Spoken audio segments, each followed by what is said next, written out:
Damn, GTA San Andreas and Vice City are two of the most legendary games out there. While they have been out for over 20 years, people still play and talk about those games a lot. And after playing and reviewing those games on my channel, I will now be comparing the two to one another to see which one is better. I'll be comparing them in 10 different categories, from story to a fun experience to protagonist, to see which one of those two OGs is the better game. Now, starting off with probably one of the most important aspects in video games, this story. Vice City has a very tight, focused, rise to power, Scarface-like story. You know, you have the climb of Tommy Vercetti from small-time thug to kingpin, which is very stylish and concise. Then you have the story of San Andreas, which is a story of gang wars, family corruption, betrayal, in Los Santos, or in San Andreas I should rather say. In my opinion, you have more twists, but it is less focused due to the constant location change. So regarding the story, I gotta pick San Andreas. In my opinion, the story of San Andreas is just much more fleshed out, you know. While playing Vice City, it is a great story, not gonna lie, but you kind of feel like you have already seen this story. Like, as I said, in Goodfellas, in Scarface, in Miami Vice, we have already known and seen this story. There are also some betrayals, some cliffhangers, but most of it is, you know, not as fleshed out as San Andreas. The story of San Andreas, though, on one hand, definitely takes longer. It took me around 50 hours to complete the game, while only 20 or 25 to complete Vice City. And Vice City's story might be a bit more cinematic, but in my opinion, San Andreas' story is just richer. You know, you get more connected in there, you feel more with the characters in the game, and it's just more fleshed out than the story of Vice City. So regarding the story, I gotta choose San Andreas as the winner. Now, the second category are the characters of the games. In Vice City, the main protagonist is Tommy Vercetti, very charismatic, ruthless, fully voiced, which after GTA 3 was a great thing to see, and really memorable protagonist. You know, you got also the supporting cast, very colorful. You got Kent Paul, Diaz, Lance Vance, Ken Rosenberg.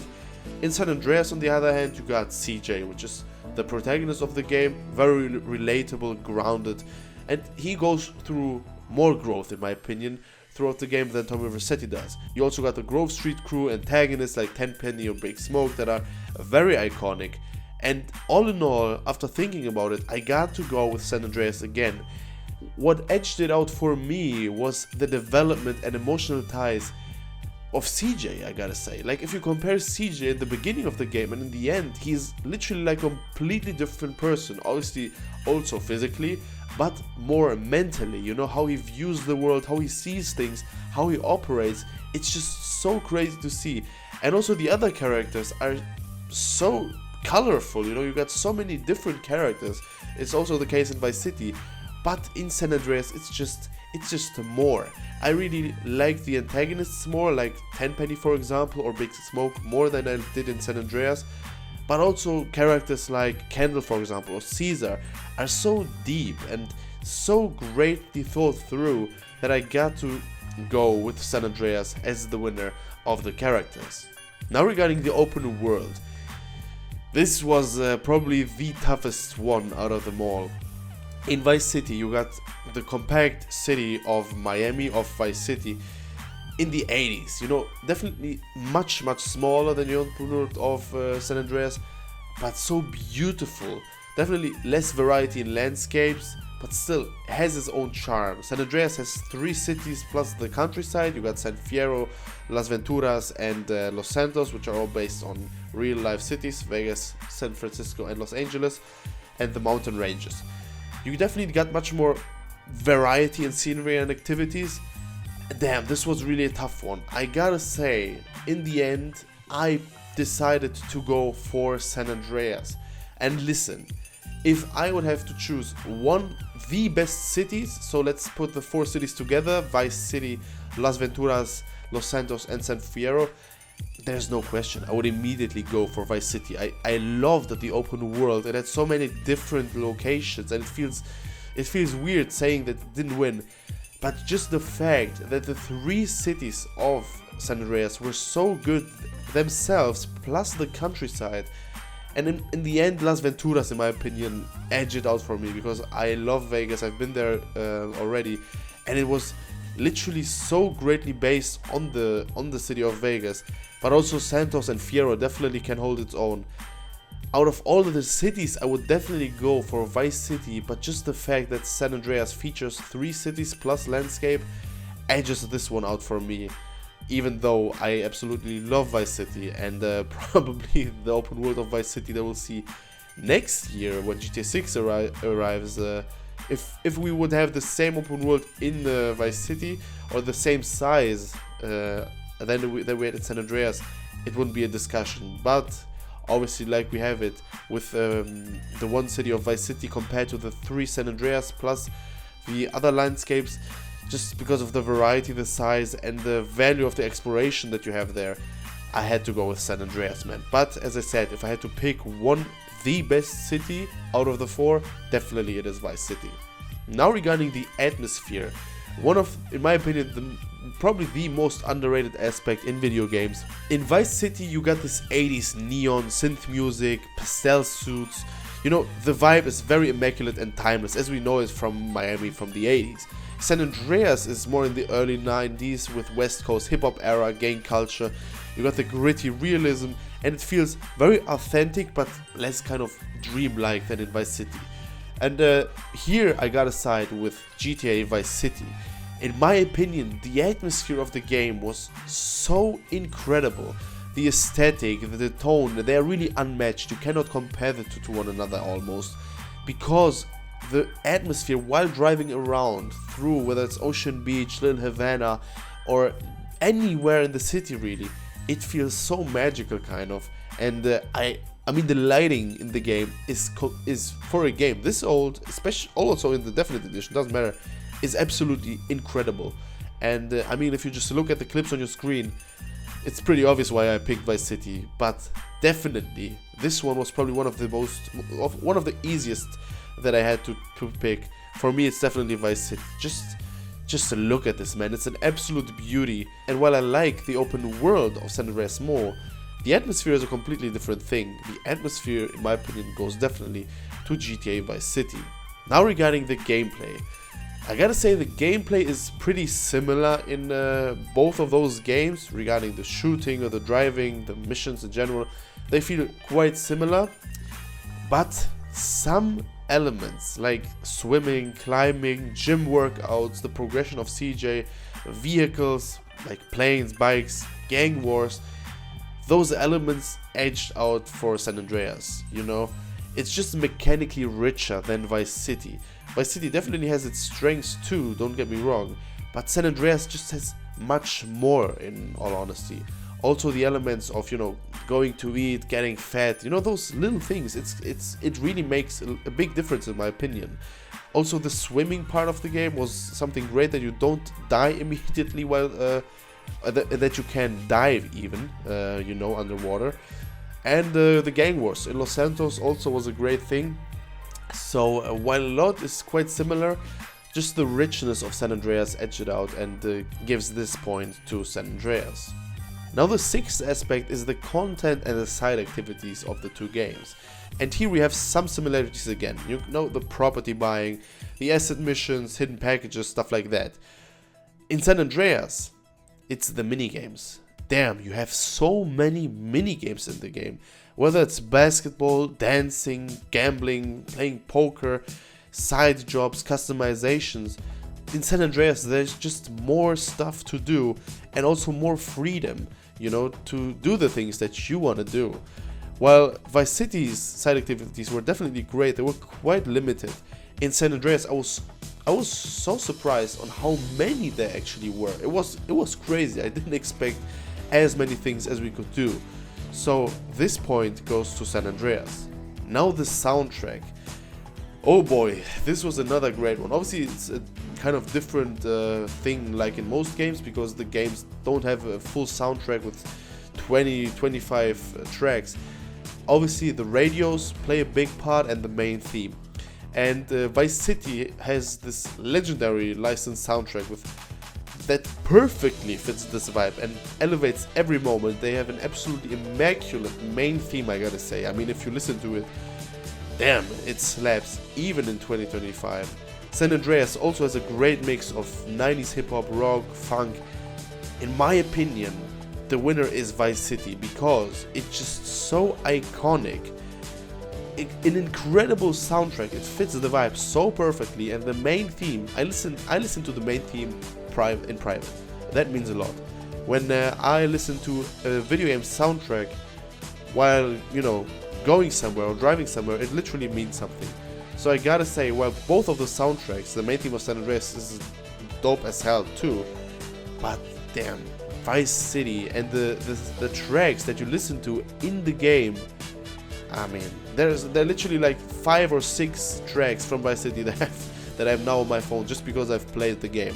It's crazy and it fits the game absolutely perfectly, so the soundtrack definitely goes to Vice City. Now regarding the progression and customization, in Vice City you gotta say you have kind of limited customization, mainly in weapons and property ownership. In San Andreas you have a lot more ways to progress. Obviously you have, as I told you, the change in the CJ's physique. He can get muscular, he can get fat, he can stay skinny. It's your choice. You can progress in the gym regarding the stamina. You have your own stats. Also the sex appeal stat is very interesting because the clothes, haircuts, tattoos, they really elevate your sex appeal, which then goes on to transfer into the real world where people talk to you, tell you that you look good, for example. That was definitely a great thing. And you can improve the skills that you do while doing them. So while shooting a gun, you actually improve. You don't have the thing that you actually need to, buy a certain skill like in most games. You literally elevate the skills that you have while using them. That's a great concept. I would like to see that in more video games.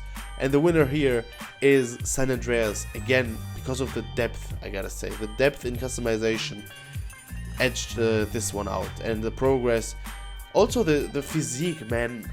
It's like just a small thing, but it makes such a difference, in all honesty.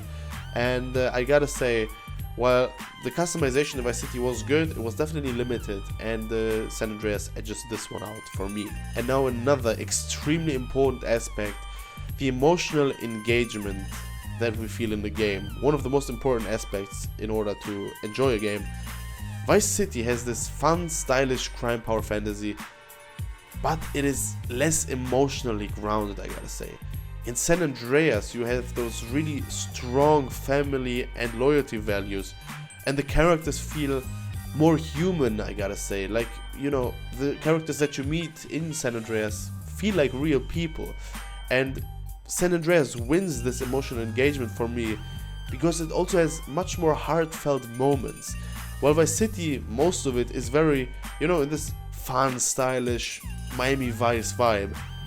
In San Andreas, there are a lot of moments where actually, where it's not that fun, where it's actually going to the other direction, but that's also what brings this emotional engagement, because the game triggers all of the emotions. You sometimes laugh, you sometimes feel sad because of the game, you sometimes feel angry, you feel adrenaline. It really triggers all of your emotions. Vice City definitely does that to an extent, but just not the way San Andreas does. And I gotta say, the emotional engagement definitely goes to San Andreas. Also in the end, after finishing the game, the feeling that when you finish a series, for example, and it's kind of this emptiness, that's always a good sign, kind of, that the series or the game was good that you played. I had that feeling after playing San Andreas much more than I had after playing Vice City. And I gotta say, the moments, a couple of very deep moments, they really slap, man. And the emotional engagement goes to San Andreas for me. And now regarding the overall fun experience, Vice City versus San Andreas, in which game did I have more fun? Vice City, I had a lot of fun playing the game, man. I gotta say, it's definitely shorter, tighter, it is more stylish. It feels like a movie you can kind of replay over and over again. In San Andreas though, it's obviously way bigger, in my opinion also much more ambitious, and it's packed with things to do. It's sometimes kind of overwhelming, but always exciting. And San Andreas just has more variety. you have this longer lasting fun. And as I told you, it took me 50 hours to complete the game, but I wasn't worn out one bit. I was kind of even sad that the game ended, because I could have continued for probably another 50 hours. And the fun that I had, as I told you in my review that came out a couple of days ago, I didn't have as much fun in the game for a long time as I had in GTA San Andreas. So the final scoreline is 8-2 for San Andreas. It feels more extreme than I thought, but I gotta say, while both of those games are really great, the fact that San Andreas was just, in my opinion, more ambitious, you know, it was packed with more things to do, the story was fleshed out more, the open world was bigger, it was just a kind of more developed game, I would say. It is just much more to do. If I could summarize San Andreas versus Vice City in one sentence, I would put it like this. If I want to play a game for 1 hour, just hop into the game, explore the open world a bit, drive around, I would pick Vice City, just because of this aesthetic, the vibe, the atmosphere. However, if somebody would ask me, which of the two games would you recommend more, I would say San Andreas, sheerly because of the richness that it has, the increased richness that it has compared to Vice City, which was also greatly developed, but as I told you, San Andreas is just more ambitious. So overall, I gotta say, it's San Andreas, even in 2025. It still feels alive, massive, and that is my one pick overall. But Vice City still holds its own. It was a great game. I had a lot of fun also playing that game, but in my opinion, San Andreas takes the battle this time. And now tell me your opinions on GTA Vice City versus San Andreas. What are your opinions? Which game do you prefer? Have you not played one of the games? I made reviews whether the games are worth it in today's day and age, so you can check those out on my channel. But tell me your opinions on the two games down in the comments, and I'll be very happy to read those. Alright guys, that was it from me in today's video. I wish you all an amazing day. I'll see you in the next one. Bye bye.